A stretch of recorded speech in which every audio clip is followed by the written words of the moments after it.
Hello everyone, എൻ്റെ പേര് മുഹമ്മദ് ആരിഫ് നിസാമുദ്ദീൻ. ഞാൻ എയിംസ് നാഗ്പൂരിലെ ഫൈനൽ ഇയർ സ്റ്റുഡൻ്റ് ആണ്. നീറ്റ് 2020 വഴിയാണ് ഇവിടെ കയറിയത്. അങ്ങനെ തന്നെ റാങ്ക് എന്ന് പറയുന്നത് 3075 ആണ്. നമ്മൾ കഴിഞ്ഞ ക്ലാസ്സിൽ ഈ some basic concepts of chemistry എന്ന ചാപ്റ്റർ നമ്മൾ തുടങ്ങിയിരുന്നു. നമ്മൾ സിഗ്നിഫിക്കൻറ്റ് ഫിഗേഴ്സ് എന്നുള്ള ടോപ്പിക് വരെ എത്തിയിരുന്നു. സയന്റിഫിക് നൊട്ടേഷനും സിഗ്നിഫിക്കൻറ്റ് ഫിഗേഴ്സ് വരെ നമ്മൾ അന്ന് കഴിഞ്ഞ ക്ലാസ്സിൽ പറഞ്ഞുകൊണ്ടിരുന്നത്. അപ്പോൾ നമുക്ക് കണ്ടിന്യൂ ചെയ്തു. അപ്പോൾ നമ്മൾ സിഗ്നിഫിക്കൻറ്റ് ഫിഗേഴ്സ് നമ്മൾ എടുക്കുമ്പോൾ റൂൾസ് ഏതൊക്കെയാണ് പറയേണ്ടത് അതെല്ലാം നമ്മൾ പറഞ്ഞിരുന്നു. 5 റൂൾസ് പറഞ്ഞിരുന്നു. ഓക്കെ, അടുത്ത പാരഗ്രാഫ് വായിക്കാം. In numbers written in scientific notation all digits are significant. ഇപ്പൊ സയന്റിഫിക് നൊട്ടേഷനിൽ എഴുതുന്ന എല്ലാ ഡിജിറ്റ്സും സിഗ്നിഫിക്കന്റ് ആണ്. ഇവിടെ നമ്മൾ എക്സ്പോണൻഷ്യൽ ഒഴിച്ചുള്ള ബാക്കി നമ്പേഴ്സ് എല്ലാം എന്താണ് ഇവിടെ സിഗ്നിഫിക്കന്റ് ആണ്. ഇപ്പൊ 4.01 3 സിഗ്നിഫിക്കൻറ്റ് ഫിഗേഴ്സ് ഉണ്ട്. 8.256 4 significant figures. Okay. However, one would always like the results to be precise and accurate. Precision and accuracy are often referred to while we talk about measurement. നമ്മൾ എടുക്കുകയാണ്. അപ്പൊ ആ മെഷർമെന്റ്സ് എടുക്കുമ്പോൾ നമ്മൾ ഈ പ്രിസിഷനും ആക്യുറസി അതുകൊണ്ട് എന്താണ് ഉദ്ദേശിക്കുന്നത് നമ്മൾ പഠിക്കാം. അപ്പൊ പ്രിസിഷൻ എന്താണ്, ആക്യുറസി എന്താണ്, അതാണ് അടുത്ത പഠിക്കുന്നത്. Precision refers to the closeness of various measurements for the same quantity. However, accuracy is the agreement of a particle value to the true value of the result. ഇപ്പൊ നമ്മളൊരു കൺസിഡർ ചെയ്യാം, നമ്മളൊരു length measure ചെയ്യാം scale വെച്ച് നമ്മൾ ഒരു length അറിയാവുന്ന ഒരു സാധനം ഉണ്ട് നമ്മുടെ കയ്യിൽ. എന്നിട്ട് ആ സാധനത്തിന്റെ ലെങ്ത് നമ്മൾ മെഷർ ചെയ്യാണ്. മെഷർ ചെയ്യുമ്പോൾ നമ്മൾ 3-4 പ്രാവശ്യം മെഷർ ചെയ്യുന്നു. ഇപ്പൊ 4 പ്രാവശ്യം നമ്മൾ മെഷർ ചെയ്യുമ്പോൾ നമുക്ക് 4 വാല്യൂസ് കിട്ടി. ഓക്കെ, പ്രിസിഷൻ എന്താണ് പറയുന്നത്? പ്രിസിഷൻ നമുക്ക് കിട്ടിയ വാല്യൂ ആ സാധനത്തിന്റെ ഒറിജിനൽ ലെങ്തുമായിട്ട് എത്ര അടുത്താണോ നിൽക്കുന്നത്, അടുത്താണെങ്കിൽ നമ്മൾ അതിനെ നമുക്ക് കിട്ടിയ മെഷർമെന്റ്സിനെ നമ്മൾ പ്രിസൈസ് എന്ന് വിളിക്കുന്നു. ആക്യുറസി എന്ന് വെച്ചാൽ എന്താണ്? നമുക്ക് കിട്ടിയ വാല്യൂ ആ ഒറിജിനൽ വാല്യൂ ആയിട്ട് എഗ്രി ചെയ്യുന്നുണ്ടെങ്കിൽ, സെയിം ആണെങ്കിൽ അതിന് നമ്മൾ ആക്യുറസി എന്ന് വിളിക്കുന്നു. ഓക്കെ, നമുക്കൊരു എക്സാമ്പിൾ തന്നിട്ടുണ്ട്. എന്താണ്? True value for result is 2 gram and student A takes 2 measurements. ഇപ്പോൾ ഒരു സാധനത്തിന്റെ വെയിറ്റ് നമുക്ക് 2 gram തന്നിട്ടുണ്ട്. എന്നിട്ട് അത് ഒരു സ്റ്റുഡന്റ് മെഷർ ചെയ്യണം. 2 മെഷർമെന്റ്സ് എടുത്തു. ആദ്യത്തെ മെഷർമെന്റിൽ എന്താണ് 1.95 gram എന്ന് കിട്ടി. രണ്ടാമത്തെ മെഷർമെന്റിൽ 1.93 gram എന്ന് കിട്ടി. നമുക്ക് കിട്ടിയപ്പോൾ എന്താണ്? ഈ കിട്ടിയ വാല്യൂസ് തമ്മിൽ അടുത്തടുത്ത വാല്യൂസ് അല്ലേ? 1.95 1.93 എന്താണ്? അടുത്തടുത്തുള്ള വാല്യൂസ് ആണ്. അപ്പൊ അതുകൊണ്ട് കിട്ടിയ വാല്യൂസ് പ്രിസൈസ് വാല്യൂ ആണ്. പക്ഷെ ആക്യുറേറ്റ് ആണോ? അല്ല. കാരണം 2ഉം 1.95 തമ്മിൽ എന്താണ്? ഒരുപാട് വ്യത്യാസമുണ്ട്. 1.93 തമ്മിൽ വ്യത്യാസം ഒരുപാടുണ്ട്. അപ്പം നമുക്ക് കിട്ടിയ വാല്യൂസ് ആക്യുറേറ്റ് അല്ല, പ്രിസൈസ് ആണ്. കാരണം നമുക്ക് കിട്ടിയ രണ്ട് മെഷർമെന്റ്സ് അടുത്തടുത്തുള്ള വാല്യൂസ് ആണ്. പക്ഷെ ഒറിജിനൽ വാല്യൂ ആയിട്ട് അത് എഗ്രി ചെയ്യുന്നില്ല. അതുകൊണ്ട് ഇത് പ്രിസൈസ് ആണ്, ആക്യുറേറ്റ് അല്ല. അടുത്ത ഇത് സ്റ്റുഡന്റ് A ചെയ്ത മെഷർമെന്റ് ആണ്. അടുത്ത സ്റ്റുഡന്റ് B വീണ്ടും ഇത് തന്നെ ചെയ്യുന്നു. 2 gram ഉള്ള സാധനത്തിന്റെ വെയിറ്റ് നോക്കും. അത് ചെയ്തപ്പോൾ എന്താണ്? കിട്ടിയ വാല്യൂസ് ഇതൊക്കെയാണ്. 1.94 gram 2.05 gram. ഈ 2 വാല്യൂസ് എന്താണ്?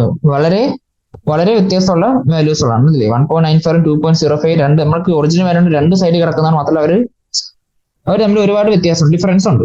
അപ്പൊ അതുകൊണ്ട് എന്തായി? പ്രിസിഷൻ അവിടെ ഇല്ല. ഇനി രണ്ടും 2 ഗ്രാമിന് അടുത്ത് വരുന്ന വാല്യൂസും അല്ല. അതുകൊണ്ട് ഇതെന്താണ്? ഈ 2 വാല്യൂസ് പ്രിസൈസും അല്ല, ആക്യുറേറ്റും അല്ല. ഓക്കെ, അടുത്ത മൂന്നാമതൊരു സ്റ്റുഡന്റ് C ഇതേ എക്സ്പെരിമെന്റ് റിപ്പീറ്റ് ചെയ്യുന്നു. ഓക്കെ, അപ്പൊ എന്തൊക്കെയാണ് അവിടെ വാല്യൂ? 2.01 1.99. ഓക്കെ, ഈ 2 കിട്ടിയ മെഷർമെന്റ്സ് അടുത്തടുത്തുള്ള വാല്യൂ ആണ്. മാത്രമല്ല ആ വാല്യൂസ് നമ്മുടെ 2 gram എന്നുള്ളതിന്റെ അടുത്ത് നിൽക്കുന്ന വാല്യൂസും ആണ്. അപ്പൊ അതുകൊണ്ടാണ് ഈ കിട്ടിയ മെഷർമെന്റ്സ് നമുക്ക് പ്രിസൈസും ആണ്, ആക്യുറേറ്റും ആണ്. ഓക്കെ, അപ്പൊ അതാണ് പ്രിസിഷനും ആക്യുറസിയും തമ്മിലുള്ള വ്യത്യാസം എന്ന് പറയുന്നത്. പ്രിസിഷൻ എന്ന് വെച്ചാൽ നമുക്ക് കിട്ടിയ മെഷർമെന്റ്സിന്റെ എത്ര അടുത്തുള്ളതാണ് പ്രിസിഷൻ നോക്കുന്നത്. പക്ഷെ ആക്യുറസി നമുക്ക് കിട്ടിയ മെഷർമെന്റ്സ് ഒറിജിനൽ വാല്യൂ ആയിട്ട് എത്ര അടുത്ത് നിൽക്കുന്നു, അതാണ് ആക്യുറസി നോക്കുന്നത്. ഓക്കെ, അടുത്ത നമുക്ക് പഠിക്കാൻ പോകുന്നത് സിഗ്നിഫിക്കൻറ്റ് ഫിഗേഴ്സിന്റെ അഡീഷനും സബ്സ്ട്രാക്ഷനും പിന്നെ മൾട്ടിപ്ലിക്കേഷൻ ഡിവിഷൻ അത് ചെയ്യുമ്പോൾ ഉള്ള റൂൾസ് എന്തൊക്കെയാണെന്നാണ് പറയാൻ പോകുന്നത്. ഓക്കെ, ആദ്യം addition and subtraction of significant figures.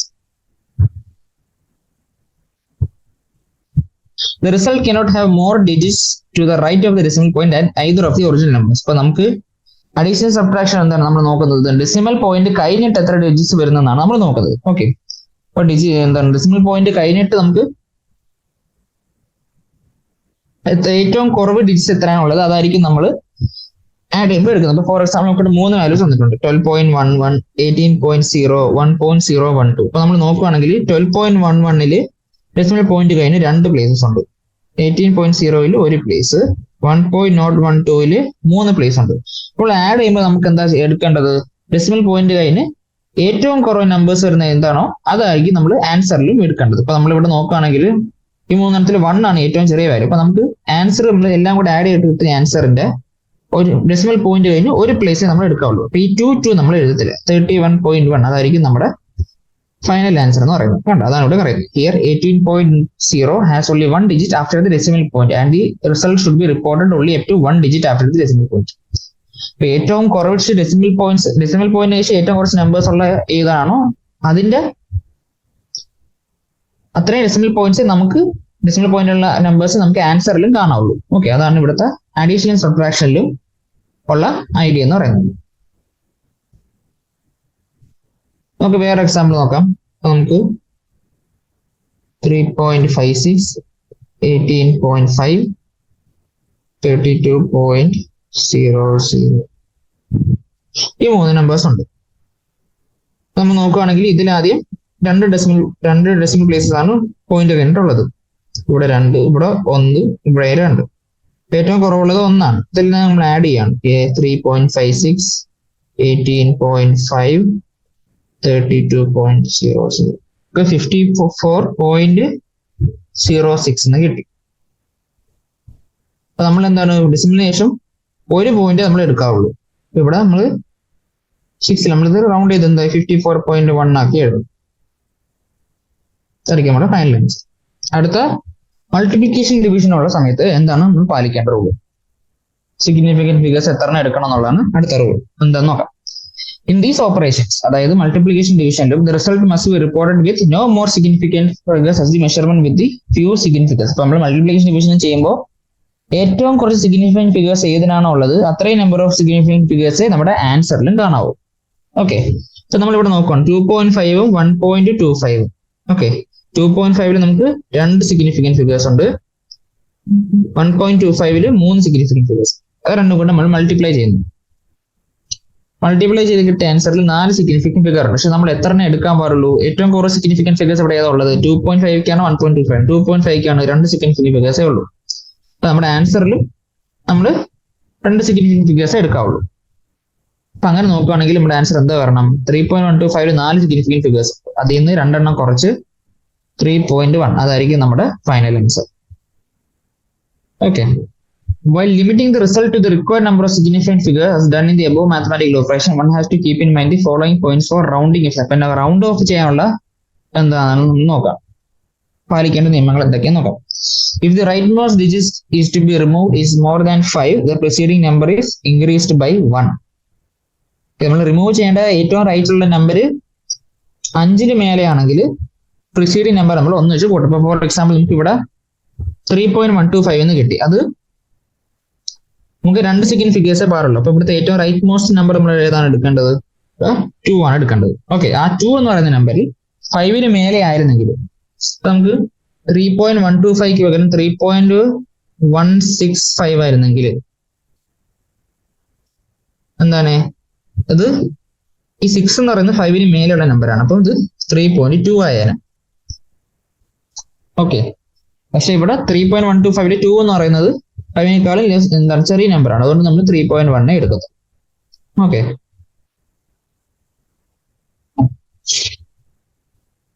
അടുത്ത രണ്ടാമത്തത്, if the rightmost digit to be removed is less than 5, the preceding number is not changed. ഇപ്പൊ ലെസ് ദാൻ 5 ആയിരുന്നു. നമ്മളിവിടെ നേരത്തെ പറഞ്ഞ എക്സാമ്പിളിൽ 3.125 2 എന്ന് പറയുന്നത് 5നേക്കാളും ലെസ് ആയിട്ടുള്ള നമ്പറാണ്.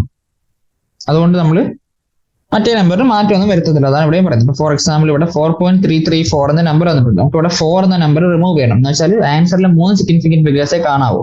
അപ്പൊ 4 എന്ന് പറയുന്നത് 5നേക്കാളും ചെറിയ നമ്പറാണ്. അതുകൊണ്ട് നമ്മൾ ആൻസർ മാറ്റാണ്ട് 4.33 തന്നെ എഴുതും. പക്ഷെ 4.336 ആയിരുന്നെങ്കിലോ നമ്മൾ 4.34 ആക്കിയാൽ, കാരണം 6 എന്ന് പറയുന്നത് 5നേക്കാളും വലിയ നമ്പർ ആയതുകൊണ്ട്.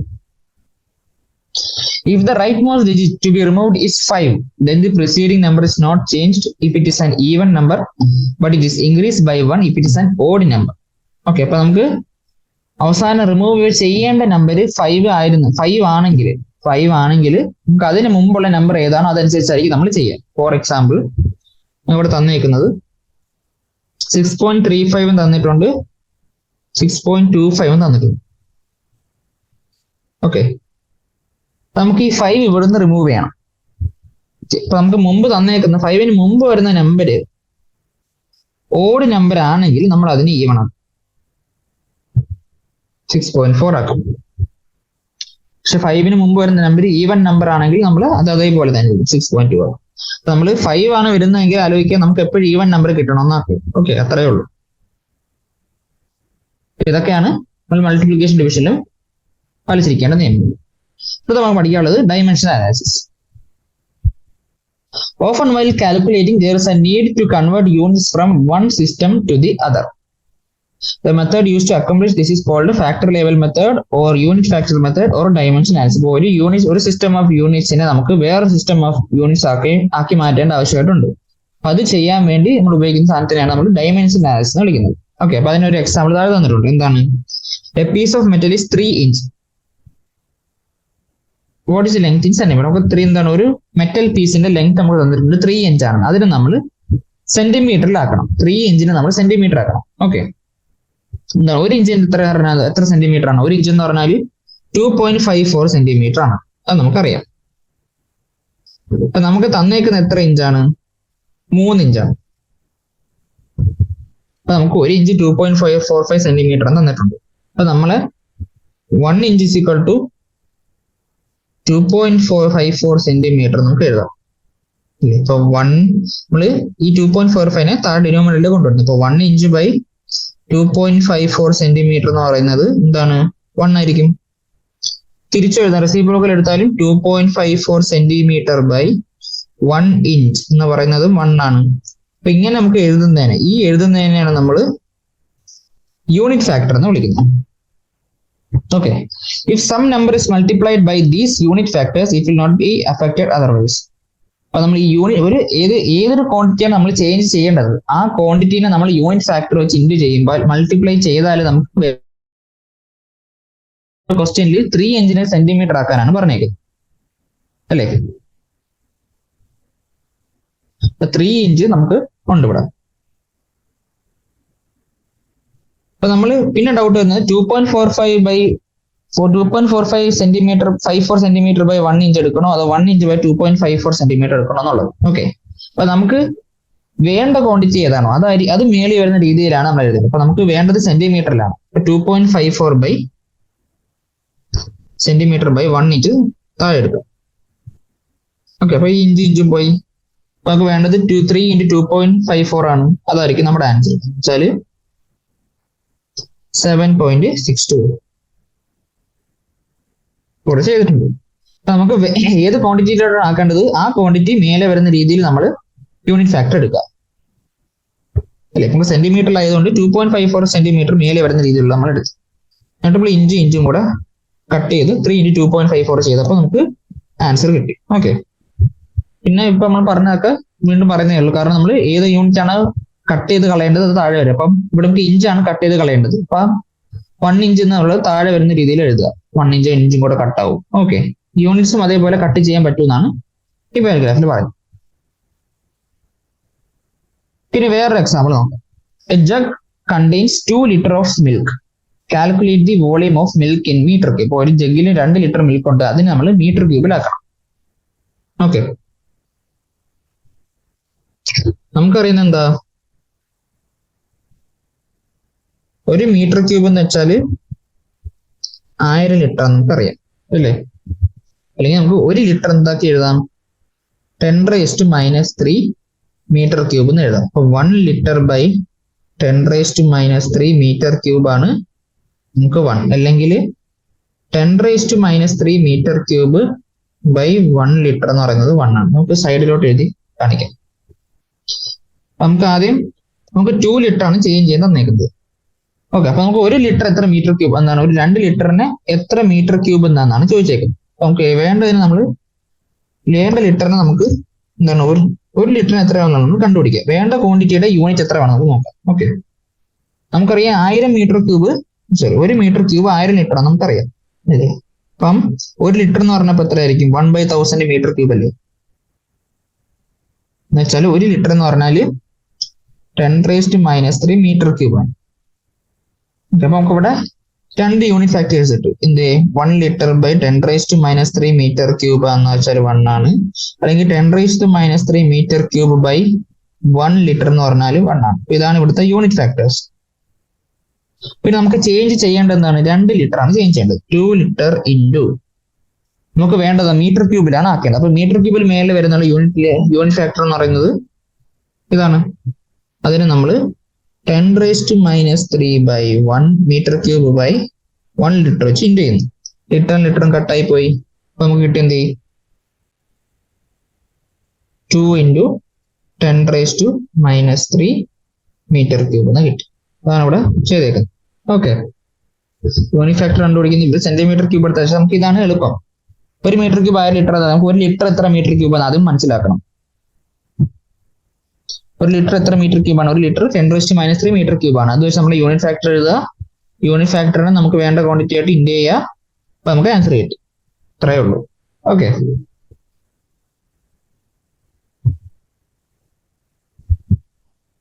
നമുക്ക് വേറെ ക്വസ്റ്റ്യൻ കൂടെ നോക്കാം. How many seconds are there in 2 days? 2 ദിവസത്തിൽ എത്ര സെക്കൻഡ് ഉണ്ട് എന്നാണ് ചോദിച്ചേക്കുന്നത്. 2 ഡേയ്സിനെ നമുക്ക് സെക്കൻഡ്സ് ആക്കണം. ഓക്കെ, അതിനാദ്യം ഒരു ദിവസം എത്ര സെക്കൻഡ് ഉണ്ടെന്ന് നോക്കാം. അല്ലേ, നമുക്ക് 86400 സെക്കൻഡ്സിനുള്ളത് അല്ലേ. ഇപ്പൊ എങ്ങനെ നോക്കാം? ഒരു ദിവസം എത്ര സെക്കൻഡ് ഉണ്ട് നമ്മൾ നോക്കുമ്പോൾ നമുക്കറിയാം ഒരു ദിവസം എത്ര മണിക്കൂറുണ്ട്. ഒരു ഡേയിൽ നമുക്ക് 24 അവേഴ്സ് ഉണ്ട്. 24 അവേഴ്സിൽ ഓരോന്നിലും ഒരു അവറിൽ നമുക്ക് 60 മിനിറ്റ് ഉണ്ട്. ഓരോ മിനിറ്റിലും നമുക്ക് 60 സെക്കൻഡ് ഉണ്ട്. അപ്പൊ നമ്മൾ എന്ത് ചെയ്യണം? 24 ഇൻറ്റു 60 ഇൻറ്റു 60 ചെയ്യാം. ഇത് ചെയ്യുമ്പോൾ നമുക്ക് ഒരു ദിവസം 86400 സെക്കൻഡ്സ് എന്ന് കിട്ടും. ഓക്കെ, ഒരു ദിവസം ഒരു ഡേ എന്ന് പറയുന്നത് നമുക്ക് 86400 സെക്കൻഡ്സ് ആണ്. ഇവിടുത്തെ യൂണിറ്റ് ഫാക്ടർ എത്ര നമുക്ക് നോക്കാം. Okay, unit factor 1 day by 86400 equal to 1, അല്ലെങ്കിൽ 86400 സെക്കൻഡ്സ് ബൈ 1 ഡേ അത് ഈക്വൽ ടു 1. ഇതാണ് നമ്മൾ കൂടെ ഉള്ള യൂണിറ്റ് ഫാക്ടർ. നമുക്ക് വേണ്ട ക്വാണ്ടിറ്റി എന്താ? 2 ഡേയ്സ് ആണ്. 2 ഡേയ്സ് നമുക്ക് മാറ്റണം. 2 ഡേയ്സ് നമുക്ക് എന്താക്കി മാറ്റണം? സെക്കൻഡ്സ് ആക്കി വേണം. സെക്കൻഡ്സ് മേലെ വരുന്ന രീതിയിലുള്ള യൂണിറ്റ് ഫാക്ടർ എടുക്കുക. എന്ന് വെച്ചാൽ 86400 ബൈ 1 ഡേ. ഡേയും ഡേയും വെട്ടിപ്പോയി. 2 ഇൻറ്റു 86400 008217280. ഇതാണ് നമ്മുടെ ഫൈനൽ ആൻസർ. ഓക്കെ, അപ്പൊ അത്രയേ ഉള്ളൂ ഡൈമെൻഷൻ അനാലിസിസ്. ഓക്കെ, അടുത്ത നമുക്ക് പഠിക്കാനുള്ളത് ലോസ് ഓഫ് കെമിക്കൽ കോമ്പിനേഷൻസ് ആണ്. The combination of elements to form compounds is given by the following 5 basic rules. അപ്പൊ നമുക്ക് എലമെന്റ്സ് കമ്പൈൻ ചെയ്ത് കോമ്പൗണ്ട്സ് ആകുമ്പോൾ അവർ ഫോളോ ചെയ്യുന്ന 5 റൂൾസ് നമുക്ക് പഠിക്കണം. ഫസ്റ്റ് ലോ എന്ന് പറയുന്നത് law of conservation of mass. Law of conservation of mass ആരാണ് കൊണ്ടുവന്നത്? Antoine Lavoisier. He performed careful experimental studies for combustion reactions and reached the conclusion that in all physical and chemical changes, there is no net change in the mass during the process. ഇതാണ് എല്ലാ ഫിസിക്കലും chemical ചേഞ്ചസിലും combine ചെയ്യുന്ന റിയാക്ടൻസിന്റെയും പ്രൊഡക്ട്സിന്റെയും mass എപ്പോഴും എന്താണ് equal ആയിരിക്കും എന്നാണ് പറയുന്നത്. He reached the conclusion that matter can neither be created nor be destroyed. This is called law of conservation of mass. എന്താണ് law of conservation of mass പറയുന്നത്?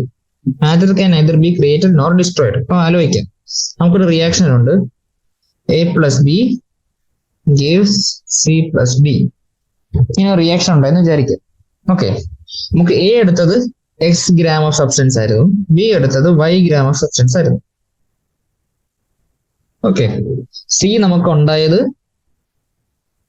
A gram of substance ഉണ്ടായി, B നമുക്ക് ഉണ്ടായത് B gram of substance ഉണ്ട്. ഇപ്പൊ law of conservation of mass പറയുന്നത് എന്താണ്?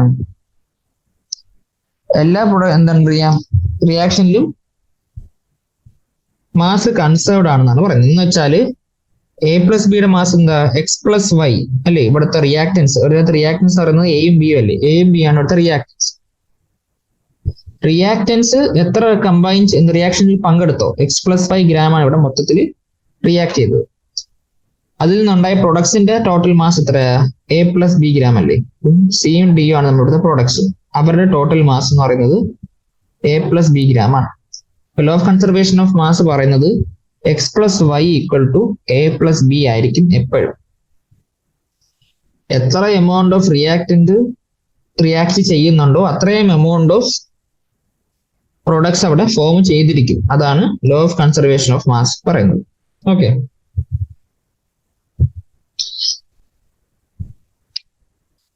അപ്പം കറക്റ്റായിട്ട് മാസ് എല്ലാം അളന്നെടുത്ത് പ്രൊഡക്ട്സിന്റെ മാസ് കണ്ടുപിടിച്ചാണ് ഈ ഒബ്സർവേഷനിലേക്ക് ലാവോസിയർ എത്തിയത്. നമുക്ക് രണ്ടാമത്തെ ലോ എന്താണ്? Law of definite proportions. This law was given by French chemist Joseph Proust. Joseph Proust ആണ് ലോ ഓഫ് ഡെഫിനിറ്റ് പ്രൊപ്പോർഷൻ തന്നത്. He stated that a given compound always contains exactly the same proportion of elements by weight. ഒരു compound നമ്മൾ എടുത്താൽ എപ്പോഴും അതിനകത്തുള്ള എലമെന്റ്സിന്റെ proportion by weight എപ്പോഴും constant ആയിരിക്കും എന്ന് പറയുന്നത്. ഇപ്പൊ നമുക്ക് എങ്ങനെ പറയാൻ പറ്റുക?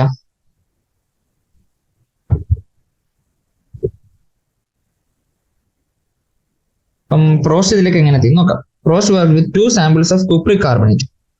ഓക്കെ, അപ്പം പ്രോസ്റ്റ് 2 സ്ഥലത്ത് നിന്ന് വേറെ വേറെ സാമ്പിൾ എടുത്തു. ഏതിന്റെ? കുപ്രിക് കാർബണേറ്റിന്റെ 2 സാമ്പിൾ എടുത്തു.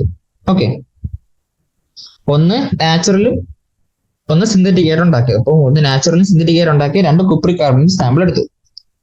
ഓക്കെ, എന്നിട്ട് ആ രണ്ടിലും ഓരോ ആറ്റം എത്ര പെർസെന്റേജ് കമ്പോസിഷൻ ഉണ്ടെന്ന് നമ്മൾ കണ്ടെത്തി. എന്നിട്ട് എന്താണ്? ഓക്കെ, നാച്ചുറൽ സാമ്പിളിൽ percentage of copper 51, carbon 9.74, oxygen 38.9. Synthetic സാമ്പിളിലും ആ കോമ്പോസിഷൻ സെയിം ആയിരുന്നു. അപ്പൊ അതിൽ നിന്ന് അയാളെ കൺക്ലൂഷനിലേക്ക് എത്തി. എന്താണ്? ഏതൊരു കോമ്പൗണ്ട് എടുത്താലും അതിനകത്തുള്ള ഓരോ എലിമെന്റിന്റെ കോമ്പോസിഷൻ എന്താണ്? സെയിം ആയിരിക്കും എന്ന് പറയുന്നു. Okay, he concluded that irrespective of the source, a given compound always contains same elements combined together in the same proportion by mass. അപ്പം ലോ ഓഫ് ഡെഫിനിറ്റ് പ്രൊപ്പോർഷന്റെ വേറൊരു പേരുണ്ട്, അതാണ് ലോ ഓഫ് ഡെഫിനിറ്റ് കോമ്പോസിഷൻ. നമുക്കിത് example വെച്ച് പറയുകയാണെങ്കിൽ ഇപ്പൊ നമുക്ക് വാട്ടറിന്റെ case എടുക്കാം. നമ്മൾ ഏത് വാട്ടറും നമ്മൾ എവിടെ നിന്നാണെങ്കിലും പ്യുവർ വാട്ടർ എടുക്കുകയാണ്. പ്യുവർ വാട്ടർ എവിടെ നിന്ന് എടുത്താലും ടോട്ടൽ മാസ് എത്ര? വാട്ടറിന്റെ 18 ഗ്രാം ആണ് അല്ലേ? ഇപ്പൊ ഹൈഡ്രജന്റെ മാസ് എത്രയാ? 2 ഹൈഡ്രജൻ ഉള്ളതുകൊണ്ട് അടുത്ത് 1 മോൾ വാട്ടർ എടുത്താൽ 2 ഗ്രാം ആയിരിക്കും. ഓക്സിജൻ എന്ന് പറയുന്നത് 16 ഗ്രാം ആയിരിക്കും. പെർസെന്റേജ് ഓഫ് ഹൈഡ്രജൻ എത്രയാ? 2/18 വരും. Percentage of oxygen 16/18 × 100. ഈ പെർസെന്റേജ് കമ്പോസിഷൻ എവിടെ നിന്നുള്ള പ്യുവർ വാട്ടർ മോളിക്യൂൾ എടുത്താൽ ഈ പെർസെന്റേജ് കോമ്പോസിഷൻ എന്ന് പറയുന്നത് കോൺസ്റ്റന്റ് ആണ് വാട്ടർ മോളിക്യൂൾ. അപ്പൊ അതാണ് ലോ ഓഫ് ഡെഫിനിറ്റ് പ്രൊപ്പോർഷൻ പറയുന്നത്. ഓക്കെ, അടുത്തത് law of multiple proportions. This law was proposed by Dalton in 1803. According to this law, Dalton ആണ് ലോ ഓഫ് മൾട്ടിപ്പിൾ പ്രൊപ്പോർഷൻസ് കൊണ്ടുവന്നത്. According to this law, if 2 elements can combine to form more than one compound, the masses of one element are combined with the fixed mass of the other element are in ratio of small whole numbers. എന്താണ് പറയുന്നത്? 2 elements ചേർന്ന് ഒന്നിലധികം compounds form ചെയ്യുന്നുണ്ടെങ്കിൽ ഇപ്പൊ for example പറയുകയാണെങ്കിൽ നമുക്കിവിടെ ഹൈഡ്രജനും എന്താണ് വാട്ടറും ഹൈഡ്രജനും ഓക്സിജനും കൊണ്ട് കമ്പൈൻ ചെയ്ത് നമുക്ക് 2 കോമ്പൗണ്ട്സ് ഉണ്ടാക്കാം. വാട്ടറും ഹൈഡ്രജൻ പെറോക്സൈഡും. ഓക്കെ, വാട്ടർ എടുക്കുന്നു, ഹൈഡ്രജൻ ഓക്സിജനും കമ്പൈൻ ചെയ്ത് വാട്ടർ ആവുന്നു. ഹൈഡ്രജൻ ഓക്സിജൻ കമ്പൈൻ ചെയ്ത് ഹൈഡ്രജൻ പെറോക്സൈഡ് ഉണ്ടാവുന്നു. പിന്നെ അത് ഓരോന്നിലെയും മാസ് എത്രയാണ്? ഇവിടെ hydrogen 2 gram hydrogen, 16 gram oxygen, 18 gram water ഉണ്ടാവുന്നു. ഇവിടെ H2O2 2 gram hydrogen, 32 gram oxygen, ഉണ്ടാവുന്നത് 34 ഗ്രാം ഹൈഡ്രജൻ പെറോക്സൈഡ്. ഓക്കെ, അപ്പൊ നമുക്കിവിടെ രണ്ട് കേസിലും 2 ഗ്രാം ഹൈഡ്രജൻ ആണ് റിയാക്ട് ചെയ്യുന്നത്. അതിന്റെ കൂടെ റിയാക്ട് ചെയ്യുന്ന ഓക്സിജൻ ഒന്നില് 16 ഗ്രാം ആണ്, രണ്ടിലും 32 ഗ്രാം ആണ്. അപ്പൊ ഇവിടെ പറയുന്നത് എന്താണ്, രണ്ട് എലിമെന്റ്സ് തമ്മിൽ കമ്പൈൻ ചെയ്ത് ഒന്നിലധികം കോമ്പൗണ്ട്സ് ഫോം ചെയ്യുമെങ്കിൽ ഒരു എലിമെന്റ് മറ്റേ എലിമെന്റുമായിട്ട് കമ്പൈൻ ചെയ്യുന്ന അവരുടെ മാസിന്റെ റേഷ്യോ എന്ന് പറയുന്നത് ഒരു സിമ്പിൾ ഹോൾ നമ്പർ റേഷ്യോ ആയിരിക്കും. അതാണെങ്കിൽ ഇവിടെ 2 ഗ്രാം ഹൈഡ്രജൻ ആദ്യത്തെ റിയാക്ഷനിൽ 16 ഗ്രാം ഓക്സിജൻ റിയാക്ട് ചെയ്തു. രണ്ടാമത്തെ റിയാക്ഷനിൽ 2 ഗ്രാം ഹൈഡ്രജനുമായിട്ട് 32 ഗ്രാം ഓക്സിജൻ റിയാക്ട് ചെയ്തു. അപ്പൊ ഇവരുടെ നമ്മുടെ റേഷ്യോ എടുത്താൽ എന്താ കിട്ടുക, 1/2 അല്ലെങ്കിൽ 30/16 എടുത്താൽ എന്താണ് ഒരു 2. അതൊരു സിമ്പിൾ റേഷ്യോ നമുക്ക് കിട്ടും. അതാണ് ലോ ഓഫ് മൾട്ടിപ്പിൾ പ്രൊപ്പോർഷൻ പറയുന്നത്. കണ്ടോ, അപ്പൊ പറയുന്നത് ഒരു എലമെന്റിന്റെ ഫിക്സ്ഡ് മാസുമായിട്ട് റിയാക്ട് ചെയ്യുന്ന മറ്റേ എലമെന്റിന്റെ മാസ് റേഷ്യോ അതൊരു സിമ്പിൾ ഹോൾ നമ്പർ റേഷ്യോ ആയിരിക്കും എന്നാണ് പറയുന്നത്. ഓക്കെ, അടുത്ത ലോ എന്ന് പറയുന്നത് ഗേ-ലെസാക്സ് ലോ ഓഫ് ഗേഷ്യസ് വോളിയംസ്. ഇത് ആരാണ്, ആ പേരിൽ തന്നെ ആരാ കണ്ടുപിടിച്ചെന്നുണ്ട്, ഗേ-ലെസാക്സ് ലോ ആണ്. ഗേ-ലെസാക്ക് ആണ് ഈ ലോ കൊണ്ടുവന്നത്. He observed that when gases combine or are produced in a chemical reaction, they do so in a simple ratio by volume, provided all gases are at same temperature and pressure. എന്താണ് ഗേ-ലെസാക്ക് പറഞ്ഞത്, gases തമ്മിൽ combine ചെയ്ത് product ഉണ്ടാക്കുമ്പോൾ എന്താണ് അവര് combine ചെയ്യുന്ന വോളിയത്തിന്റെ ratios എന്ന് പറയുന്നത് സിമ്പിൾ ഹോൾ നമ്പർ റേഷ്യോ ആയിരിക്കും എന്നാണ് പറയുന്നത്. എന്താണ്, ഒരേ ടെമ്പറേച്ചറിലും പ്രഷറിലും. നമുക്ക് ഒരു എക്സാമ്പിൾ വെച്ച് മനസ്സിലാക്കാം. എന്താണ്, ഇപ്പോൾ ഇവിടെ നമുക്ക് ഹൈഡ്രജനും ഓക്സിജനും കമ്പൈൻ ചെയ്ത് വാട്ടർ ഉണ്ടാവും. ഇതെല്ലാം ഗ്യാസ് സ്റ്റേറ്റിലാണെന്ന് ആലോചിച്ച് നോക്കുക. ഓക്കെ, ഇവിടെ ഈ 100 ml തന്നേക്കുന്നത് വാട്ടർ വേപ്പർ ആണ്, അല്ലെങ്കിൽ ഗ്യാസ്. ഓക്കെ, അപ്പൊ നമുക്ക് 100 ml ഹൈഡ്രജനും 50 ml ഓക്സിജനും കൂടെ കമ്പൈൻ ചെയ്ത് 100 ml വാട്ടർ കിട്ടി. ഓക്കെ, അപ്പൊ ഇവിടെ കമ്പൈൻ ചെയ്ത ഹൈഡ്രജൻ ഓക്സിജൻ എന്താ ഒരു സിമ്പിൾ റേഷ്യോ ആണ്. 100/50 എന്ന് പറയുന്നത് 2:1 റേഷ്യോ ആണ്. അപ്പൊ കമ്പൈൻ ചെയ്യുന്ന ഗ്യാസസ് എപ്പോഴും ഒരു സിമ്പിൾ ഹോൾ നമ്പർ റേഷ്യോയിലായിരിക്കും എന്നാണ് പറയുന്നത്. Okay, Gay-Lussac's discovery of integer ratio and volume relations actually the law of definite proportions by volume. അപ്പൊ ലോ ഓഫ് ഡെഫിനിറ്റ് പ്രൊപ്പോർഷൻ നമ്മൾ എന്താണ്, അതിന് വോളിയം വെച്ച് എന്താണ് ഈ കണ്ടുപിടിച്ച എന്താ സത്യത്തിൽ law of definite proportions by volume ആണ്. കാരണം നമ്മൾ ലോ ഓഫ് ഡെഫിനിറ്റ് പ്രൊപ്പോർഷൻസിൽ എന്താണ് പെർസെന്റേജ് കമ്പോസിഷൻ പറഞ്ഞത് എന്താണ്, എന്തിന്റെ ബേസിലാണ് നമ്മൾ പറഞ്ഞത്, നമ്മൾ വാട്ടറിന്റെ കേസ് എടുത്ത് നോക്കിയപ്പോൾ നമ്മൾ മാസിന്റെ ബേസിസിലാണ് പറഞ്ഞത്. അപ്പൊ അതേ സാധനം തന്നെ വോളിയത്തിന്റെ ബേസിസ് പറഞ്ഞപ്പോ എന്തായി, എന്താണ് ഗേ-ലെസാക്സ് ലോ ഓഫ് ഗേഷ്യസ് വോളിയംസ് ആയി മാറി. ഓക്കെ, അടുത്തത് അവോഗാഡ്രോസ് law. In 1811, Avogadro proposed that equal volumes of all gases at the same temperature and pressure should contain equal number of molecules. അപ്പം ഒരേ ടെമ്പറേച്ചറിലും പ്രഷറിലും ഇരിക്കുന്ന ഗ്യാസ് മോളിക്യൂൾസിന് എന്താണ് ഈക്വൽ വോളിയം ഉള്ള ഗ്യാസ് മോളിക്യൂൾസ്, ഗ്യാസിൽ equal number of molecules. അപ്പൊ for example നമ്മൾ 2 gas ഉണ്ട്, എയും ബിയും. ഓക്കെ, ഒരേ ടെമ്പറേച്ചറിലും പ്രഷറിലും. ഓക്കെ, ഒരേ ടെമ്പറേച്ചറിലും പ്രഷറിലും നമ്മൾ 2 ഫ്ലാസ്കിലും ഗ്യാസ് എടുത്ത് വെക്കുകയാണ്. ഗ്യാസ് എയും 100 ml ഉണ്ട്, ഗ്യാസ് ബിയും 100 ml ഉണ്ട്. അപ്പൊ അങ്ങനെ ഒരേ ടെമ്പറേച്ചറിലും പ്രഷറിലും ഒരേ വോളിയം ഓഫ് ഗ്യാസ് നമ്മുടെ കയ്യിൽ ഉണ്ടെങ്കിൽ, എ എന്ന് പറയുന്ന ഗ്യാസിന് എക്സ് നമ്പർ ഓഫ് മോളിക്യൂൾസ് ഉണ്ടെങ്കിൽ ബി എന്ന് പറയുന്ന ഗ്യാസിലും എക്സ് നമ്പർ ഓഫ് മോളിക്യൂൾസ് ആയിരിക്കും ഉണ്ടായിരിക്കുക. അതാണ് അവോഗാഡ്രോസ് ലോ പറയുന്നത്. ഒരേ ടെമ്പറേച്ചറും പ്രഷറും ആയിരിക്കണം, അതാണ് അടുത്ത കണ്ടീഷൻ. ആണെങ്കിൽ ഈക്വൽ വോളിയം ഉള്ള ഗ്യാസിന് ഈക്വൽ നമ്പർ ഓഫ് മോളിക്യൂൾസ് ആയിരിക്കും ഉണ്ടായിരിക്കുക. അതാണ് അവോഗാഡ്രോസ് ലോ പറയുന്നത്. Avogadro made a distinction between atoms and molecules, which is quite understandable. If we again consider the reaction of hydrogen and oxygen to produce water, we see that 2 volumes of hydrogen combined with 1 volume of oxygen to give 2 volumes of water without reacting, leaving any unreacted oxygen. So, നമുക്ക് ഈ hydrogen plus oxygen നമുക്ക് H2 plus O2 gives H2O. നമ്മളിത് balance ചെയ്യുകയാണെങ്കിൽ ഇങ്ങനെ balance ചെയ്യുക. Okay, നമുക്കിവിടെ എന്താ 100 ml ഹൈഡ്രജനും 50 ml ഓക്സിജനും കൂടെ കമ്പൈൻ ചെയ്ത് 100 ml വാട്ടറിനെ കിട്ടും. ഇപ്പൊ ആലോചിച്ച് നോക്കുക, ഇവിടെ 2 മോള് ഹൈഡ്രജൻ ഉണ്ട്. ഇതെല്ലാം STP നടക്കാൻ വിചാരിക്കാം, സ്റ്റാൻഡേർഡ് ടെമ്പറേച്ചർ പ്രഷറിലും. ഇവിടെ 2 മോള് ഹൈഡ്രജൻ 1 മോൾ ഓക്സിജനായിട്ട് കമ്പൈൻ ചെയ്താണ് 2 മോൾ വാട്ടർ മോളിക്യൂൾ ഉണ്ടായത്. ഓക്കെ, അപ്പൊ അതല്ല, അതിന് പകരം 100 ml ഹൈഡ്രജൻ ഗ്യാസ് 50 ml ആയിട്ട് റിയാക്ട് ചെയ്താൽ നമുക്ക് 100 ml തന്നെ കിട്ടാവുള്ളൂ. കാരണം ഇവിടെ എത്ര ഹൈഡ്രജൻ ഉണ്ടായിരുന്നോ, എത്ര number of moles of hydrogen ഉണ്ടായിരുന്നോ അത്രയും number of moles of water molecule ആണ് ഉണ്ടായത്. അപ്പൊ ആ ലോജിക്ക് നോക്കുകയാണെങ്കിൽ 100 ml ഓഫ് ഹൈഡ്രജൻ റിയാക്ട് ചെയ്താൽ 100 ml ഓഫ് വാട്ടർ തന്നെ ഉണ്ടാവണം ഓക്സിജൻ ഫുള്ളി റിയാക്ട് ചെയ്താൽ. ഓക്കെ, അപ്പൊ അതാണ് അവഗാഡ്രോസ് ലോന്റെ ഒരു ലോജിക് എന്ന് പറയുന്നത്. ആ കാര്യങ്ങൾ ജസ്റ്റ് പറയുന്നുള്ളൂ ഡീറ്റെയിൽ ആയിട്ട്. കണ്ട് ഇവിടെ 2 volume of hydrogen 1 volume of oxygen combine ചെയ്ത് 2 വോളിയം ഓഫ് വാട്ടർ വേപ്പർ ഉണ്ടായി. ഓക്കെ, അടുത്ത നമുക്ക് പറയാനുള്ളത് Dalton's atomic theory. Although the origin of the idea that matter is composed of small indivisible particles called atomio dates back to the time of Democritus, it again started emerging as a result of several experimental studies which led to the laws mentioned above.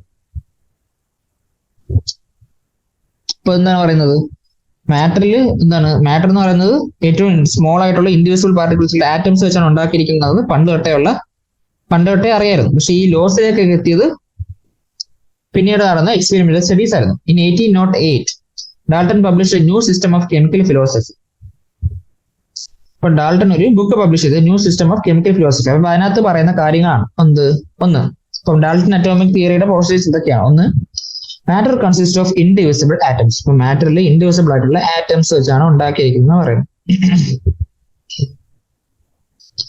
All atoms of a given element have identical properties, including identical mass. Atoms of different elements differ in mass. So, ഒരു എലമെന്റില് എല്ലാ ആറ്റത്തിനും എന്താണ് ഒരേ mass ആയിരിക്കും, identical properties ആയിരിക്കും. വേറെ elements ആണെങ്കിൽ അവരുടെ മാസും properties ഒക്കെ വേറെ ആയിരിക്കും. Compounds are formed when atoms of different elements combined in a fixed ratio. അപ്പോൾ കോമ്പൗണ്ട്സ് എങ്ങനെ ഉണ്ടാകുന്നത്, എലമെന്റ്സിന്റെ ഓരോ എലമെന്റിന്റെ ആറ്റംസ് ഒരു ഡെഫിനിറ്റ് റേഷ്യോയില് കമ്പൈൻ ചെയ്താണ് കോമ്പൗണ്ട്സ് ഉണ്ടാകുന്നത് പറയുന്നത്. Chemical reactions involve reorganization of atoms. These are neither created nor destroyed in a chemical reaction. അപ്പോൾ ഒരു കെമിക്കൽ റിയാക്ഷൻ സംഭവിക്കുമ്പോൾ എന്താണ് സംഭവിക്കുക, ആറ്റംസിന്റെ റീഓർഗനൈസേഷൻ ആണ് സംഭവിക്കുക. അതുകൊണ്ട് ഒരു കെമിക്കൽ റിയാക്ഷൻ സംഭവിക്കുമ്പോൾ പുതിയ ആറ്റം ഉണ്ടാവുകയോ അല്ലെങ്കിൽ ഉണ്ടായിരുന്ന ആറ്റം നശിക്കുകയോ ചെയ്യുന്നില്ല. അവിടെ ഒരു ജസ്റ്റ് ഒരു റീഓർഗനൈസേഷനെ അവിടെ സംഭവിക്കുന്നുള്ളൂ എന്നാണ് പറയുന്നത്. Dalton's theory could explain the laws of chemical combination. ഇപ്പോൾ കെമിക്കൽ കോമ്പിനേഷൻ ലോസ് എല്ലാം എന്താണ് ഡാൾട്ടന്റെ തിയറിക്ക് എക്സ്പ്ലെയിൻ ചെയ്യാൻ പറ്റി. However, it could not explain the laws of gaseous volumes. Gaseous വോളിയംസിന്റെ ലോ അതിന് എക്സ്പ്ലെയിൻ ചെയ്യാൻ പറ്റില്ല. It could not provide the reason for combining of atoms. അതുള്ള ആറ്റംസ് കമ്പൈൻ ചെയ്യുന്നതിന്റെ റീസണും ഡാൾട്ടന്റെ അറ്റോമിക് തിയറി പറയാൻ പറ്റില്ല. ഓക്കെ, അടുത്ത നമുക്ക് ജനറൽ കുറച്ച് പ്രോപ്പർട്ടീസ് ഓരോ എലമെന്റ്സ് പ്രോപ്പർട്ടീസ് നമുക്ക് പഠിക്കാം. ആദ്യം atomic and molecular masses. After having some idea about the terms atoms and molecules, it's appropriate here to understand what do we mean by atomic and molecular mass. Atomic mass കൊണ്ട് molecular mass കൊണ്ട് എന്താണ് ഉദ്ദേശിക്കുന്നത് നമുക്ക് പഠിക്കാം. ആദ്യം atomic mass. The atomic mass or the mass of an atom is actually the very small because atoms are extremely small. Atom എന്ന് പറയുന്നത് വളരെ ചെറുതായിട്ടുള്ള ഒരു പാർട്ടിക്കിൾ ആണ്. അതിന്റെ മാസ് എന്ന് പറയുന്നത് അത്രയും ചെറുതായിട്ടുള്ള ഒരു വാല്യൂ ആണ്. Today we have sophisticated techniques. Example, mass spectrometry for determining the atomic mass fairly accurate. അപ്പം ഇപ്പോഴത്തെ കാലത്ത് മാസ് കണ്ടുപിടിക്കാൻ വേണ്ടി നമുക്ക് ഒരുപാട് മെത്തേഡ്സ് ഉണ്ട്. എന്ത് മാസ് സ്പെക്ട്രോമെട്രി പോലുള്ള മെത്തേഡ്സ് ഉണ്ട്. പക്ഷെ പണ്ട് 19th century scientists could determine the mass of one atom related to another by experimental means. അപ്പം അന്നത്തെ കാലത്ത് ഒരു ആറ്റത്തിന്റെ മാസം എങ്ങനെ കണ്ടുപിടിച്ചത്, വേറൊരു ആറ്റത്തിന്റെ മാസമായിട്ട് റിലേറ്റ് ചെയ്യുന്നത് കമ്പയർ ചെയ്തിട്ട് ഇപ്പം ഒരു സാധനത്തിന്റെ മാസം നമ്മൾ എക്സ് ആയിട്ട് എടുത്താലും മറ്റേതിന്റെ എന്താണ് എക്സ് ബൈ എൻ അല്ലെങ്കിൽ എൻ എക്സ് അങ്ങനെ നമുക്ക് കമ്പയർ റിലേറ്റീവ് മാസം നമുക്ക് എടുക്കാൻ പറ്റിയെന്നുള്ളത്. Hydrogen be the lightest atom was arbitrarily assigned a mass of 1. അപ്പൊ ഹൈഡ്രജൻ ആണ് ഏറ്റവും ലൈറ്റസ്റ്റ് ആറ്റം. അപ്പൊ അതിന്റെ മാസം നമ്മൾ 1 കൊടുത്തു, ഒരു യൂണിറ്റും ഇല്ലാണ്ട്. And other elements were assigned masses relative. ഇപ്പൊ ബാക്കി എല്ലാ എലിമെന്റ്സിന്റെയും മാസം അതുമായിട്ട് റിലേറ്റീവ് ടു എടുത്തു. ഇപ്പൊ ഹൈഡ്രജന്റെ മാസം 1 ആണെങ്കിൽ ഹീലിയത്തിന്റെ മാസ് എന്താക്കി 4 എടുത്തു. അപ്പൊ അങ്ങനെ ചെയ്ത് പോയി. 4 ടൈംസ് മാസ് ഉണ്ട് ഹീലിയത്തിന്. അപ്പൊ അതുകൊണ്ട് അതിന്റെ മാസം 4 എടുത്തു. അങ്ങനെ റിലേറ്റീവ് മാസ് എടുത്താണ് ചെയ്തിരുന്നത്, യൂണിറ്റ് ഇല്ലാണ്ടാണ് പറഞ്ഞിരുന്നത്. However, the present system of atomic mass is based on carbon 12. അപ്പൊ ഇപ്പോഴത്തെ അറ്റോമിക് മാസ് നമ്മൾ എങ്ങനെ പറയുന്നത്, കാർബൺ 12 സ്റ്റാൻഡേർഡ് ആക്കി എടുത്തു. Here carbon 12 is one of the isotopes of carbon and can be represented as carbon 12. In this system, Carbon 12 is assigned a mass of exactly 12 atomic mass units. And masses of all other atoms are related to this. അപ്പോൾ ഇപ്പോൾ നമ്മൾ ഉപയോഗിക്കുന്ന സ്റ്റാൻഡേർഡിൽ carbon 12 ആണ് നമ്മൾ standard ആക്കി എടുക്കുന്നത്. Carbon 12ന്റെ mass നമ്മൾ എന്താണ് സ്റ്റാൻഡേർഡ് ആക്കി 12 അറ്റോമിക് മാസ് യൂണിറ്റ് നിന്ന് എടുത്തു, 12 AMU ആക്കി എടുത്തു. കാർബൺ 12ന്റെ മാസ് നമ്മൾ 12 AMU ആക്കി എടുത്തു. എന്നിട്ട് അതിൽ നിന്നാണ് ബാക്കി എല്ലാത്തിന്റെയും റിലേറ്റീവ് മാസ് നമ്മൾ എടുത്തത്. അപ്പൊ നമ്മൾ ഒരു AMU എങ്ങനെയാണ് ഡിഫൈൻ ചെയ്യുന്നത്? 1 AMU is defined as the mass exactly equal to 1/12 of the mass of one carbon 12 atom. ഇതാണ് ഒരു AMU നമ്മൾ എങ്ങനെ ഡിഫൈൻ ചെയ്യുക? ഒരു കാർബൺ 12 ആറ്റത്തിന്റെ 1/12 മാസ് എന്ന് വെച്ചാൽ 1/12 ഓഫ് 12 AMU. അതാണ് ഒരു AMU. അതാണ് ഒരു AMUയുടെ ഡെഫിനിഷൻ. ആൻഡ് ഒരു AMUയുടെ വാല്യൂ എത്രയാണ്? 1 AMU is 1.66056 into 10⁻⁻24 gram. Okay, അപ്പൊ അങ്ങനെ വരുവാണെങ്കിൽ ഹൈഡ്രജൻ ആറ്റത്തിന്റെ മാസ് എത്രയാണ്? ഒരു AMU ആണ് 1.6736 10⁻⁻24 gram. ഒരു ഹൈഡ്രജൻ ആറ്റത്തിന്റെ മാസം ഉണ്ട്. അപ്പൊ അതിന് നമ്മൾ ഒരു AMU വെച്ച് ഡിവൈഡ് ചെയ്താൽ എത്ര AMU എന്ന് കിട്ടി? അപ്പൊ നമുക്കത് 1.0078 AMU എന്ന് കിട്ടി. റൗണ്ട് ചെയ്ത് 1.0080 AMU എന്ന് എടുത്തു. അതേപോലെ ഓക്സിജന്റെ 15.995 AMU. നമ്മൾ AMU മാറ്റി എന്താണ് ഉപയോഗിക്കുന്നത്? U ആണ് ഉപയോഗിക്കുന്നത്. U അല്ലെങ്കിൽ യൂണിഫൈഡ് മാസ്. ഓക്കെ, ഇങ്ങനെയാണ് നമ്മൾ അറ്റോമിക് മാസ് പറയുന്നത്. അപ്പൊ അടുത്ത് നമ്മൾ പറയാനുള്ളത് ആവറേജ് അറ്റോമിക് മാസ്. അപ്പൊ ആവറേജ് അറ്റോമിക് മാസ് എപ്പോഴാണ് പറയുന്നത്? ഒരു എലിമെന്റിന് ഒന്നിലധികം ഐസോട്ടോപ്സ് ഉള്ള കേസ് വരുമ്പോഴാണ് നമ്മൾ ആവറേജ് അറ്റോമിക് മാസ് പറയുന്നത്. ആവറേജ് അറ്റോമിക് മാസ് എന്താ നമുക്ക് നോക്കാം.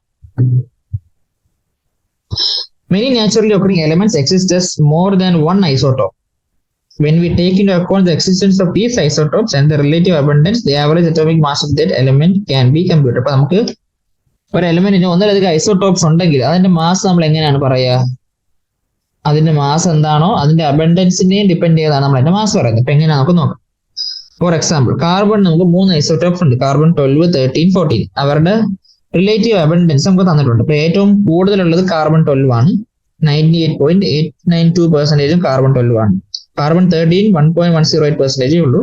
കാർബൺ 14 2 10% ഉണ്ട്. അപ്പൊ ഇവിടെ ഇങ്ങനെ 3 ഐസോടോപ്പ് ഉള്ളതുകൊണ്ട് ഒരു എലമെന്റിൽ നമ്മൾ എങ്ങനെയാണ് ആവറേജ് അറ്റോമിക് മാസ് അസൈൻ ചെയ്യുക? അവരുടെ മാസിനെ നമ്മൾ അബണ്ടൻസ് വെച്ച് ഇൻഡ്യൂസ് ചെയ്ത് ടോട്ടൽ ആഡ് ചെയ്യുന്നു. ഇപ്പൊ ഫോർ എക്സാമ്പിൾ കാർബൺ 12 നമുക്കറിയാം നമ്മൾ അറ്റോമിക് മാസ് എടുക്കുന്നത് 12U ആണ്. 12U നമ്മൾ റിലേറ്റീവ് അബണ്ടൻസ് വെച്ച് ഇൻഡ്യൂ ചെയ്യുന്നു. 0.988 നമ്മൾ പെർസെന്റേജിനെ ഡെസിമൽ ആക്കി. അപ്പൊ 100 വെച്ച് ഡിവൈഡ് ചെയ്തു 0.98892 into 12 പ്ലസ് 0.01108 into 13.0035 ഓരോന്നിന്റെ മാസ് വെച്ച് ഇൻഡ്യൂ ചെയ്യുന്നു. അപ്പൊ നമുക്ക് ഒരു ഫൈനൽ വാല്യൂ കിട്ടും. അതാണ് നമ്മൾ അതിന്റെ ആവറേജ് അറ്റോമിക് മാസ് ആയിട്ട് എടുക്കും.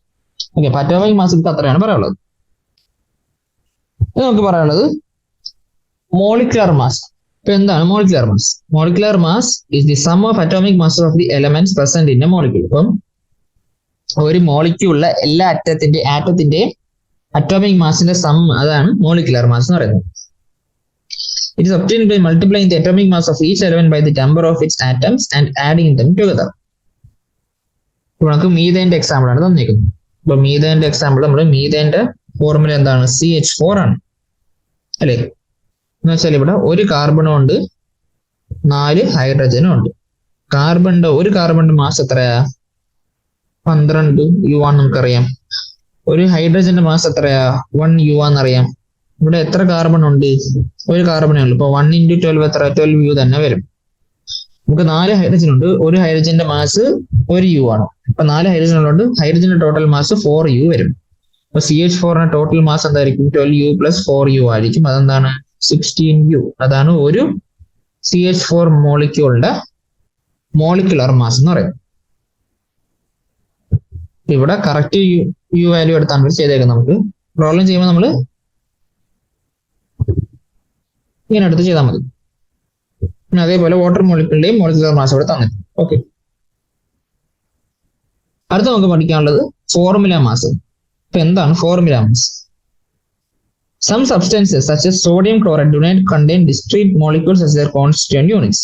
ഇപ്പൊ നമുക്കറിയാം അയോണിക് കോമ്പൗണ്ട്സിൽ, അയോണിക് സോളിഡ്സിൽ എന്താണ്, അവർക്ക് ഡിസ്ക്രീറ്റ് ആയിട്ട് ഇങ്ങനെ മോളിക്യൂൾ ആയിട്ടല്ല നിൽക്കുന്നത്, അവരെല്ലാം ഒരു ലാറ്റിസിലാണ് നിൽക്കുന്നത് അല്ലേ.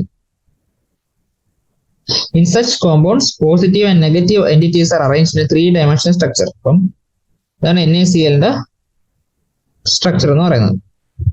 It may be noted that in sodium chloride, one sodium ion is surrounded by 6 chlorine ion and vice versa. അപ്പോൾ ഒരു സോഡിയം ക്ലോറിന്റെ ക്രിസ്റ്റൽ ലാറ്റിസിൽ ഒരു സോഡിയത്തിന് ചുറ്റും 6 ക്ലോറിൻ ആറ്റം ഉണ്ട്, മാത്രമല്ല ഒരു ക്ലോറിൻ ആറ്റത്തിന് ചുറ്റും 6 സോഡിയം ആറ്റം വരുന്നുണ്ട്.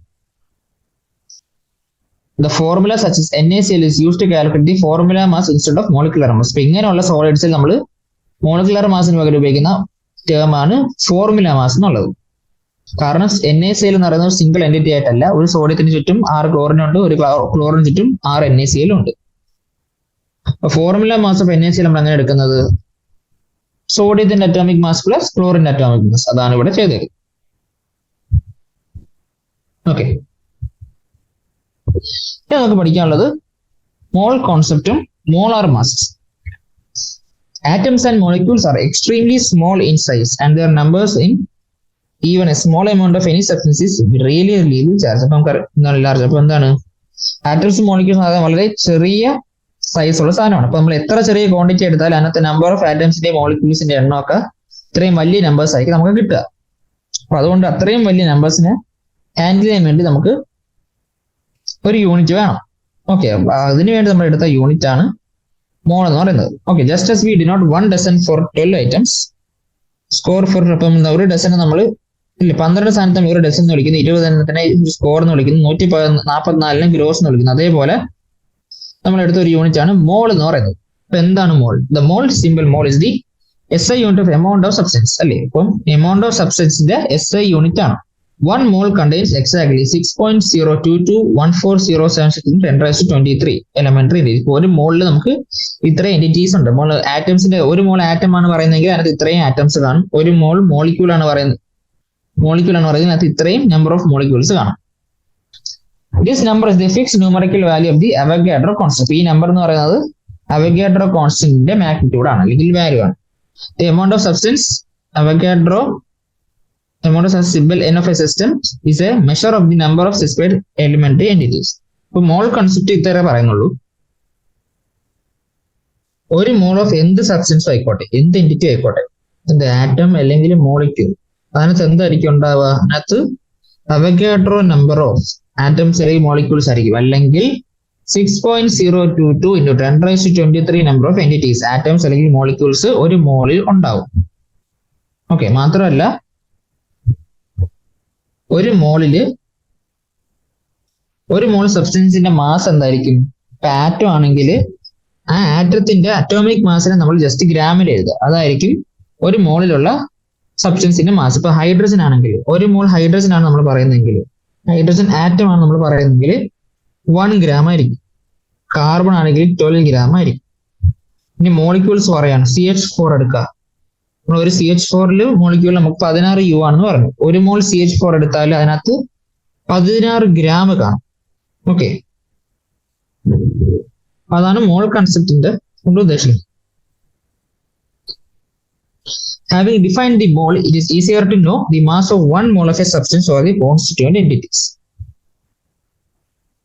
The mass of 1 mole of a substance in gram is called its molar mass. ഇപ്പൊ എന്താണ് മോളാർ മാസ് എന്ന് പറയുന്നത്? ഒരു മോൾ സബ്സ്റ്റൻസിന്റെ മാസ് ഗ്രാംസിൽ നമ്മൾ പറയുന്നതിനാണ് നമ്മൾ അതിന്റെ മോളാർ മാസ് എന്ന് വിളിക്കുന്നത്. Okay, the molar mass in grams is numerically equal to atomic or molecular formula mass in U. Okay, നമ്മൾ പറഞ്ഞ കാര്യങ്ങളൊക്കെ തന്നെ വീണ്ടും പറയുക. ഓക്കെ,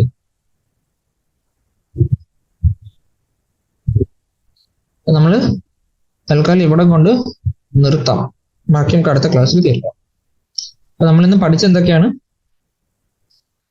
നമ്മൾ കെമിക്കൽ കോമ്പിനേഷന്റെ ലോസ് പഠിച്ചു, അതിനു മുമ്പ് ഡൈമെൻഷണൽ അനാലിസിസ് പഠിച്ചു, പിന്നെ സിഗ്നിഫിക്കന്റ് ഫിഗേഴ്സ്, അഡീഷനും സബ്ട്രാക്ഷനുള്ള ലോസ്, മൾട്ടിപ്ലിക്കേഷൻ ഡിവിഷൻ ലോസ് പഠിച്ചു, പിന്നെ ഡൈമെൻഷണൽ അനാലിസിസ് പഠിച്ചു. ഒരു സിസ്റ്റം ഓഫ് യൂണിറ്റ്സിനെ വേറെ സിസ്റ്റം ഓഫ് യൂണിറ്റ്സ് ആക്കുന്നത് എങ്ങനെയാണ് നമ്മൾ പഠിച്ചു. പിന്നെ laws of chemical combination 5 laws നമ്മൾ പഠിച്ചു. എന്തൊക്കെ? Law conservation of mass, definite proportions, multiple proportions, Avogadro's law, Gay-Lussac's law, ഇത്രയും ലോസ് നമ്മൾ പഠിച്ചു. പിന്നെ ഡാൾട്ടൺസ് അറ്റോമിക് തിയറി, അതിന്റെ പോസ്റ്റേഴ്സ് നമ്മൾ പഠിച്ചിരുന്നു. പിന്നെ അറ്റോമിക് മാസ്, മോളിക്കുലർ മാസ്, പിന്നെ ആവറേജ് അറ്റോമിക് മാസ് എപ്പോഴും എടുക്കുന്നത് നമ്മൾ പറഞ്ഞു ഐസോടോപ്സ് വരുന്നു, അവരുടെ റിലേറ്റീവ് അബൻഡൻസ് വെച്ച് നമ്മൾ ഒരു ആവറേജ് അറ്റോമിക് മാസിലേക്ക് എത്തുന്നു. പിന്നെ മോളിക്കുലർ മാസ്, ഫോർമുല മാസ് എപ്പോഴാണ് പറയുന്നത് പറഞ്ഞു, അയോണിക് സോളിഡ്സിൽ അവർക്ക് ക്രിസ്റ്റൽ ലാറ്റിസിലാണുള്ളത്, അതുകൊണ്ട് നമ്മൾ ഫോർമുല മാസ് ആണ് പറയുന്നത്. അവർ ഡിസ്ക്രീറ്റ് യൂണിറ്റ്സ് ആയിട്ടല്ല നിൽക്കുന്നത്, അതുകൊണ്ട്. പിന്നെ നമ്മളിപ്പോൾ മോൾ കോൺസെപ്റ്റും മോളാർ മാസും പറഞ്ഞു. ഓക്കെ, അപ്പൊ ഇത്രയും കൊണ്ട് നമുക്ക് നിർത്താം. Thank you.